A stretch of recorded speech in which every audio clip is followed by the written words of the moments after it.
Hey guys, thanks for tuning in to Stumblin Forward. I'm one of your hosts, Monica Ortega. And I'm Kristen Herman. I'm editing this anyway, sorry. Mike, you get to see what it's really like. We've nailed everyone else, so here we go. This is amazing. I feel so honored, to be honest. This was bound to happen eventually. All right, let's try again. I'm liking it. Fun. I'll just leave it in for the video part. All right. Hey guys, thanks for tuning in to Stumblin Forward. I'm one of your hosts, Monica Ortega. And I'm Kristen Herman. And on today's show, we have former talent agent, manager, and digital marketing executive, Mike Schibel, who found his purpose in meeting after buying a one-way ticket to Australia, traveling for almost a year, and interviewing different people along the way. Mike's passion as a traveler has been to encourage, inspire, and support others to travel, share stories, and connect with people from all around the world. Born and raised in Pacific Palisades, Mike is an outdoor enthusiast, bathtub, spa, and hammock connoisseur, chocolate chip cookie aficionado, open road seeker, community connector, and guru of optimism and instigator of awesome. He lives in Venice Beach with his partner Nicole, dog Barbara, and car Mija. Thank you so much for being on the show, Mike. Thank you, no problem. It is actually cat. Did I write car? It's actually cat Mija. Oh, it said car. That's okay. We're leaving that in. Car. I was like, you really love your car. It did say car, and I laughed at that when I read it. I was just like, oh my God, he must really love his car. That's so interesting. His cat, Mija. All right. Yeah, that makes more sense. But yeah, he definitely is stumbling forward if he's naming his car Mija. Did you name your car at all, or is it just like? I do have a name for my car. I've named every one of my cars. Me too. What's the name for your car? The current car I have is White Lightning. Nice. That's awesome. Well, welcome. Thanks to the show. Welcome to the show. My goodness, it's going to be one of those days. I hope so. I love this vibe. This is great. You just got to go with it, flowing. This is the epitome of what we do. I'm totally into it. Tell us a little bit about yourself. Well, I mean, you just gave a really good bio of me, but a little bit about me. Yeah, former talent agent who really just thought that my whole life purpose was about helping others, and really realized I didn't know who I was until I parted ways with two of my clients. And instead of trying to find a new job, I ended up buying a one-way ticket and traveling, and really use that as an opportunity to seek my happiness, figure out what I like, what I want to do. And have spent the last several years on and off working for different brands, doing the digital thing. And then really used my passion in the travel space and talking to people and finding out interesting travel stories to elevate the brand I launched, Travel with Meaning, and to really become a travel storytelling community to find out these interesting stories that have impacted people's lives and careers. You really are a community connector too. When you wrote that, I was like, that is the best way to put it, because as soon as I met you, you were like, oh, you need to meet these people and you need to meet these people. And then we're going to your Travel with Meaning events, and it's just the best community of people. So thank you for that. You're doing it. Thank you. With Travel with Meaning, because it's I know that it is stories, which I love when I'm traveling, is meeting new people and knowing their story. But do you remember the story that you heard that just was I just want to keep doing this, and then thinking of Travel with Meaning? Yeah, that's awesome. So there's two things with that. I remember where I was exactly, where I had the feeling of, I want to share this and I want people to have these same type of moments. That was in New Zealand, and I was doing what's called the Tongariro Crossing. It's I think it's always listed as one of the most epic hikes in the world, but you're passing two active volcanoes. But I was there, and I was in it's a pretty crowded track or hike, as they would say. But I just happened to be by myself for a little while, and I was in this just moment of just bliss of wow, I want to share this. And that was my feeling of I really want to figure out how to do stories so people will feel inspired to do this as well.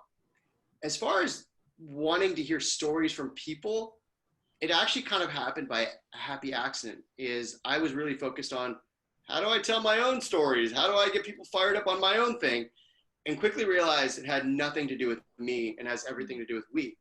And as Monica mentioned, even in the open, I interviewed, 80 plus people in my travels, asking everyone the same questions. And I truly was oh, this is great. This is my own content. This is going to be me pushing it out there. And it just, maybe I don't care about my stories. The content that I got from people is super evergreen. It's really amazing, just heartfelt, authentic stories and conversations from people. but I found that there was nobody else telling travel stories. And that was kind of the niche and kind of the gray area that I wanted to expose, as far as what are these stories that people have never told anyone that really impacted their life through travel. So I know you started with video, right? When you started telling the stories, how did the like podcast and the travel with meeting meetups, like how did all of that kind of come about? Yeah, so I really started, like you said, just asking people random just questions as I traveled, and then figured out ways to do something with that through social. And then I initially started with just these live meetups. The whole concept being that travel is tangible, or at least it used to be when we weren't quarantined. So it was tangible, right? It was that thing you wanted to go and come together and connect. And at that time, this was, I guess, almost 4 years ago, I felt social and everything was already starting to head the place of oversaturation. Mm-hmm. And I really thought that mix and that connection of community was lacking. And the authenticness of coming together to really bond as like-minded travelers, we're starting to already get a little weeded out through the influx of BS influencers. So I wanted to start these live events to bring people together to share stories from select guests. And launching the podcast was a way to, I guess, scale up a business, to look at it as a way that says, how can I really attract and get to more people than just a select group of people who are coming to the talks in LA.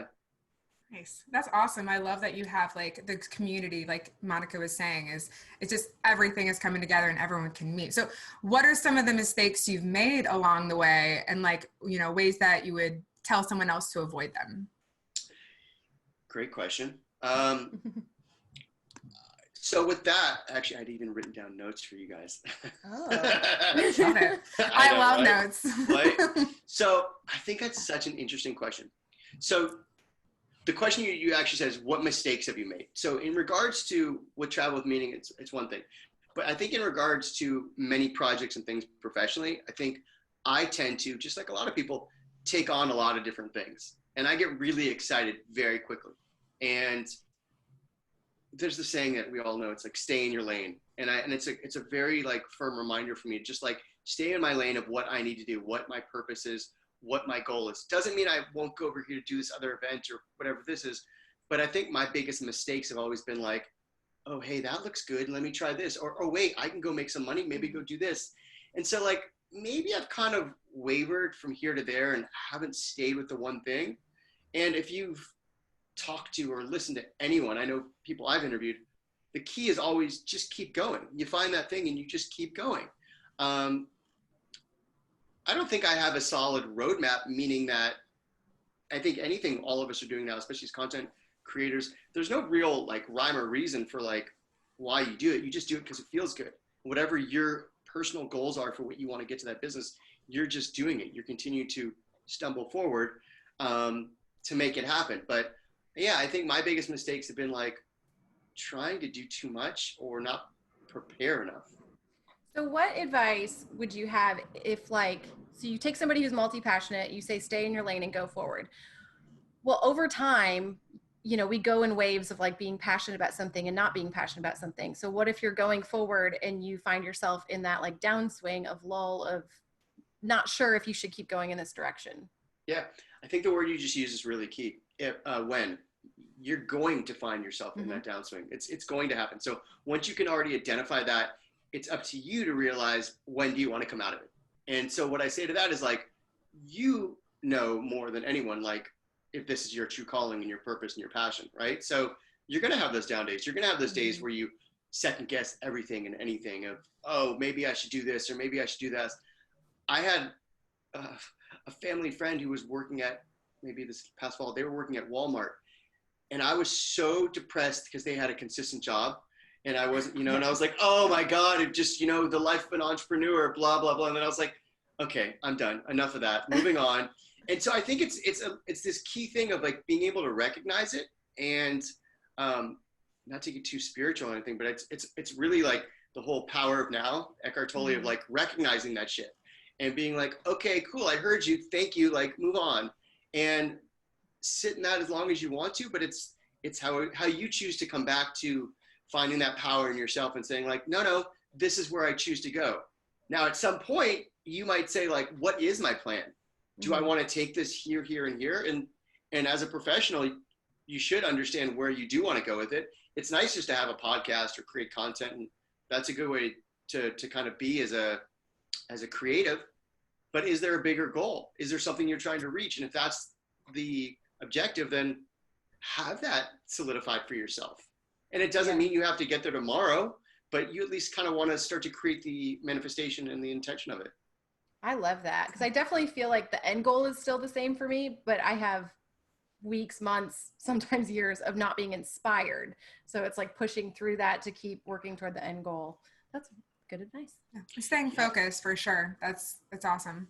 Yeah. And the key with that is like, let's be realistic. We're all human. Like staying focused is hard, but it's like, you know, you just kind of get back to your lane. And I used to hate that analogy of staying in your lane, but I get it. Cause like I'll call myself out on like, oh, hey, look at this opportunity. Look at that opportunity. And I'm king of taking random jobs, you know, like I will find myself doing sales for a company. Like, what the fuck am I doing here? Like, are you serious?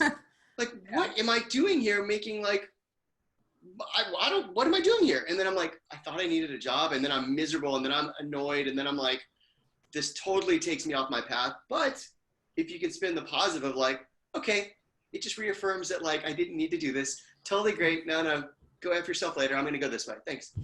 It's important to know that like you can work on something if you're good at it. Like you're like, oh, I can do this, but you know, maybe I want to do something else, or reaffirming I'm supposed to be doing that instead. Yeah. And as two creatives, you both get this. Look, if people could just pay us for our passion, this would be amazing. I mean, there is sort of some government money being thrown at people right now, which is cool. You know, it allows us all to be creative for a second. Yeah. But there are the days you're like, wow, I know I have a bigger purpose. I know this means something. How do we make the finances work? And I think those are a lot of the days where you get so caught up in like overthinking the shit. And you have to have an understanding, because some reason things aren't free, but it's just being able to find the balance and all that, you know, and allowing yourself just to keep trusting it. And there's so many great stories of creatives and professionals who like just stayed with it, you know, and like, I remember as an agent or manager and like, you know, just believing in clients and hearing the story of whoever's manager was, like Ray Romano or something, who used to live in a car, or just little stories you hear just because like you keep trusting and believing, and you stay on that path, and it'll work. Whenever it is, it'll work. I love that. So where do you see yourself then in like 5 years, or where do you see, you know, traveling with meaning? That's such an interesting question. For myself, I see myself as someone who's been able to take a lot of this experiences and meaning and stories and share them through multiple different media outlets, books, podcasts, shows, as a way to hopefully encourage, inspire, and support. I mean, I use that as kind of a guiding light, because I really believe that I'm just a dude who had some experiences, but I feel really passionate about these. And I hope that these stories will really allow somebody else to realize they can go do it too. So I hope that I'm somewhere in a position that allows me to live off the fruits of my labor and really get back to helping other people in different ways to expand our global community. I'm passionate about, you know, working with things like Hostel International Travel Scholarship Fund, or other ways to get people seeing the world and meeting people. I know it's kind of an interesting time to talk about that, but we know we'll all travel again. And, you know, I'm one that says I'm happy to get on a flight and go somewhere. I mean, it'd be great if someone wants to pay us to go do that. Yeah. But I'm not fearful of travel. I'm just more fearful of other people not looking at that. So to answer your question, I see myself, and I was really thinking about this question because you sent it to me and it kind of fucked me up for a minute, to be honest. But sorry. No, in a good way, because it's great. It's great because I think in these interesting quarantine times right now, it's like, I mean, I've been thinking a lot about what direction, what's going on, what have I been doing? Again, stay in your lane. And I don't know if I'm going to stay in LA forever. I mean, I've always come back to Los Angeles because my parents are here. I don't know if I'm going to stay here forever. So I started thinking about that even within that question of where would I go? So I kind of took your question and was like, and really took us to the whole next level of like writing things down of like, well, I see this and I'd like this and I'd like this. If I have the ability to take travel with meaning and allow that to grow and fly and attach it to someone else or a bigger brand or something, cool. If I continue to do this for as long as my days, cool. I think whatever's going to show up for the best thing for the brand, that's awesome. What I'm very clear on and what I've really defined for myself, even over the last couple, however long we've been doing this quarantine for, is the brand is bigger than me. I'm just a wonderful kind of advocate of what this conversation is. And if this is something that can ultimately help the bigger conversation, then I feel like I'm doing my job. It's so interesting because I feel like, you know, this background of being an agent and manager, and now this as a podcaster sharing stories, it's the same thing. You like being the medium for people to connect and to do big things. It's so interesting because some people are like, they need it to be about them, or they completely want to be in the background, and you're like the medium bringing all of these stories or bringing actors in or whatever it is. But that's a good quality of yours. I guess so. I think there are definitely times when I'm very guilty of, let me see if I should close my, sorry about that, my mail. I think it just keeps beeping. I apologize. That's okay. I'm definitely guilty of, and not in a bad way, but guilty of putting a lot of effort into other people. And it's definitely taken me time and years to realize that, like, you got to put you first, right? Put your own oxygen mask on first. And I've definitely leaned into that quite a bit over the last several years. And I look at, though, professionally, that's something I'm very proud of, and something I look at of like, I do believe that we're all stronger together. And I do believe that business in the 80s especially was like a cylinder. And I like to use this analogy a lot, that it was that cylinder and you thought you had to climb your way up. But as this new economy started coming in, the experiential economy and the transformational economy, what if we took the cylinder and tilted it over and it became a trough, and we all were able to feed and eat together? Then we all really thrive and survive together. If that's what happens, then we can all really create community. So I really look at it as a way of saying that, like, I know what I'm capable of, and like I'm, whether I have books or shows, that stuff, that's great. I'm proud of myself, but I also believe that if I'm bringing other people to the table, to the pond, then we're all going to do good things together. I love that. That's a great analogy. That is really great. Oh man, is there anything else that you wanted to share with our audience? I feel like there's been so much good stuff. Yeah, so many good things. So first off, I wanted to say this again. I want to just acknowledge both of you for jumping forward with this podcast. I think it's awesome. Chris, I don't know you as much, but Monica, I'm just a huge fan of yours, and I just appreciate just your enthusiasm and your efforts and just your ability to be vulnerable and ride your wave. So I wanted to share a quote with both of you that I think has gotten me through many, many years. And the quote is, "Success is going from failure to failure without loss of enthusiasm." Ooh, that's good. And that's a Winston Churchill quote. And yeah, it's something that's always shown up for me. And I guess I sit with that from the standpoint of, it's not that I feel that I've failed, whatever that looks like. We can define the shit out of that one over and over again. But I will always be enthusiastic. I'll always be like, let's keep going, whatever it is. Okay, I screwed that up. That relationship didn't work. Or you know what? Whatever. Like, you got to just kind of keep going. If not, what's the point? Oh, I love that so awesome. much.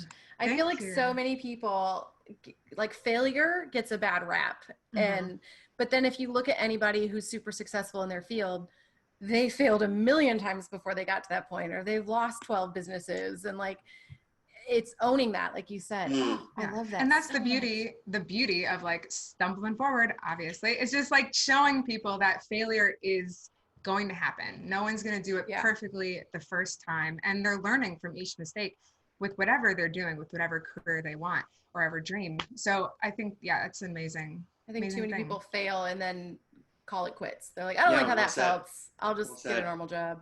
Yeah. I was listening to, Tim Ferriss, the Tim Ferriss podcast. I've heard of Tim Ferriss. Tim Ferriss wrote the book 4 Hour Work Week, 4 Hour Body, mega successful, innovator. Both of you would definitely dig him, but he was a huge influence on me. 2009 or so, I guess 2009, the 4 Hour Work Week came out, and I was obsessed with it. And then 2010, I bought a one-way ticket and I started traveling. But as I was leaving for the airport, I ended up tweeting to him, and he wrote back to me, and I just thought it was such a good sign for me. Well, I listen to his podcast regularly, and he was talking the other day about an old TED Talk he'd given. And the TED Talk was about fear setting. And he talked about this exercise that he does for himself. And I really encourage both of you, but also your listeners, check it out. It's a short TED Talk, but he gives a great kind of workshop idea of what to do for your fears and write some stuff down. I mean, I went and did it after, and it's definitely one of those things that I think, as much as people are fearful of fear, it's almost more fearful of the success. And so you kind of look at some of the stuff and then say, well, how do I cross that out and just figure out my plans to move through this? Anyway. Awesome. All right. So I have to ask you a question that you ask everybody else. What does travel mean to you? He asked all of his guests. So now I want to know what it means to you. All right. Travel to me means an opportunity to explore, meet new people, learn about yourself, and have experiences that are life-changing. Good answer. And where can people find you? Where can people listen to your podcast? All that good stuff. People can listen to the podcast on major streaming platforms, iTunes, Spotify, whatever else that is, but it's just travelwithmeaning.com on all social platforms, Travel with Meaning. Yeah, please give us a listen. I'm grateful for that. Thank you. Thank you so much, Mike. Honestly, everything that you've been doing and everything that you said is just so inspiring and really cool. You gave great information, and I love the quote, which I had to write down, so excuse me. But for Stumblin Forward, just make sure you guys are looking on iTunes. Give us 5 stars. We're also on Spotify. We do have Stumblin Forward on Buzzsprout, so if you're looking at that. And this video is going to be on YouTube. And thank you so much for listening. And thank you again, Mike. And my name's Kristen Herman. And I'm Monica Ortega. And have a great night. Thank you, guys.